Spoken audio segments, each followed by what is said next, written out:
First అయితే ఈ వీడియోని ఒకసారి చూడండి. ఏం అర్థం కాలేదా?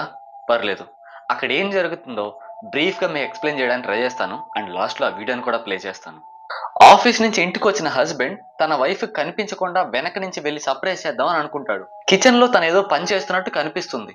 తన వెనకే వెళ్ళి నిలబడతాడు, కానీ అక్కడ తను ఒక వియర్డ్ థింగ్ ని అబ్జర్వ్ చేస్తాడు. వాళ్ళ వైఫ్ బ్రీతింగ్ సౌండ్ చాలా చాలా వియర్డ్ గా ఉంది. అప్పుడే బెడ్రూమ్ నుంచి ఏదో సౌండ్ వస్తే తను బెడ్రూమ్ లోకి వెళ్తాడు. గెస్ వాట్, ఏం జరిగింది అక్కడ? బెడ్రూమ్ లో తన వైఫ్ ల్యాప్టాప్ నొక్కుతూ కూర్చొని ఉంది. తన వైఫ్ బెడ్రూమ్ లో ఉంటే కిచెన్ లో ఇప్పుడు తను చూసింది ఎవరిని అనే డౌట్ వస్తుంది తనకి. ఆ రోజు రికార్డ్ అయిన వీడియోని ఇది ఇప్పుడు ప్లే చేస్తా, జాగ్రత్తగా చూడండి.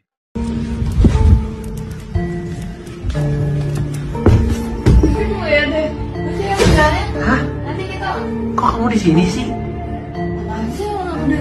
Nggak, sumpah aku lihat kamu di dapur tadi barusan banget. Ih, orang tadi aku di sini kamu mah. Astagfirullah. ఇలాంటి మరిన్ని హారర్ స్టోరీస్ కోసం ఈ వీడియోకి లైక్ చేసి మన ఛానల్ని సబ్స్క్రైబ్ చేసుకోండి.